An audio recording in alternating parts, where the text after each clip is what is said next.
এবং জানলে অবাক হবেন, উত্তর 24 পরগনায় 45% মাত্র ভোটারের নাম 2002-এর ভোটার তালিকায় পাওয়া গেছে। অর্থাৎ গত 20-22 বছরে উত্তর 24 পরগনায় 55% নতুন ভোটার। নমস্কার বন্ধুরা, আমার নাম ধ্রুবজ্যোতি সরকার। এসআইআর নিয়ে চাঞ্চল্যকর তথ্য দিলেন জগন্নাথ চট্টোপাধ্যায়। পশ্চিমবঙ্গের 7,70,00,000 ভোটারের মধ্যে 5 কোটি ভোটারের কোনো চিন্তা নেই, কিন্তু 2,78,00,000 ভোটার 2002-এর ভোটার লিস্টে নেই, যারা এই 23 বছরে নতুন ভোটার হয়েছে। শুধু উত্তর 24 পরগনায় 55% নতুন ভোটার।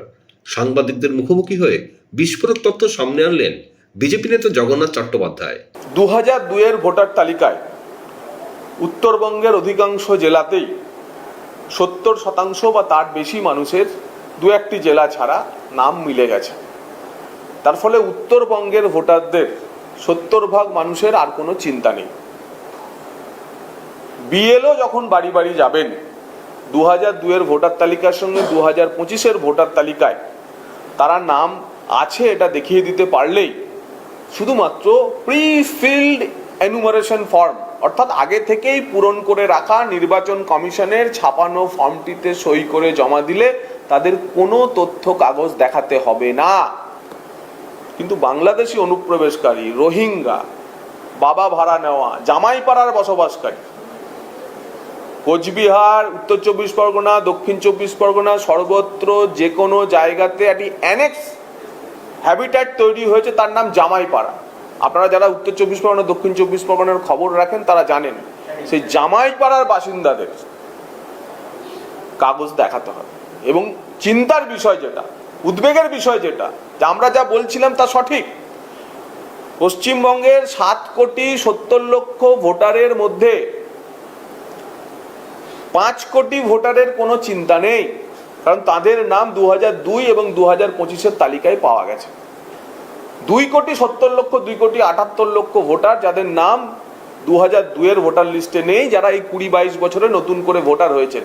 এবং জানলে অবাক হবেন, উত্তর 24 পরগনায় 45% মাত্র ভোটারের নাম 2002-এর ভোটার তালিকায় পাওয়া গেছে। অর্থাৎ গত 20-22 বছরে উত্তর 24 পরগনায় 55% নতুন ভোটার, দক্ষিণ 24 পরগনায় 50-51% 2002-এর তালিকায় রয়েছে।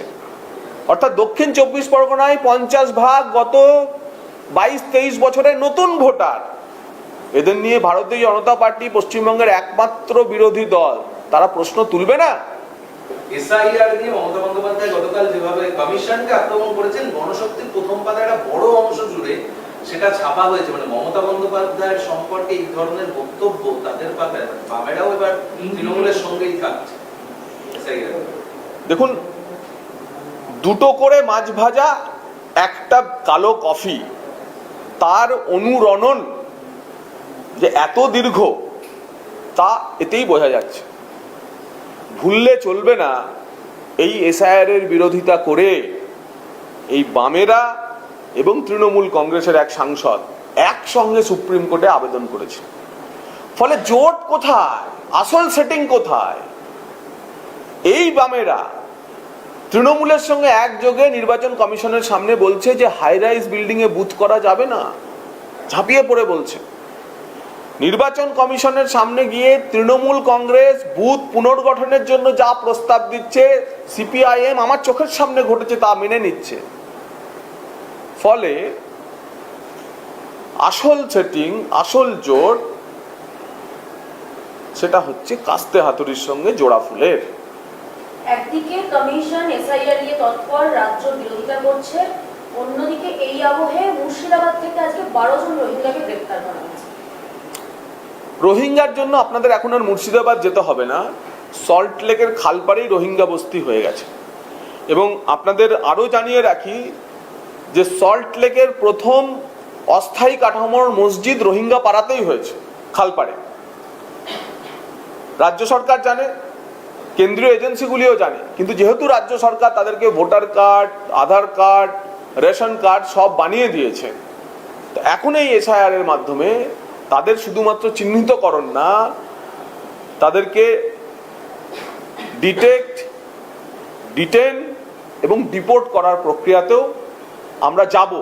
26-এ ভারতীয় জনতা পার্টির সরকার এলে আমাদের স্পষ্ট নীতি যে পশ্চিমবঙ্গ বা ভারতবর্ষ ধর্মশালা না, শরণার্থীরা আশ্রয় পাবে, অনুপ্রবেশকারীদের পাত্তারি গোটাতে হবে। বন্ধুরা, ভিডিওটি ভালো লাগলে দয়া করে লাইক শেয়ার করে দেবেন, আমাদের পেজটা ফলো করে নেবেন আর আপনার মতামত কমেন্ট করে অবশ্যই জানান। ধন্যবাদ।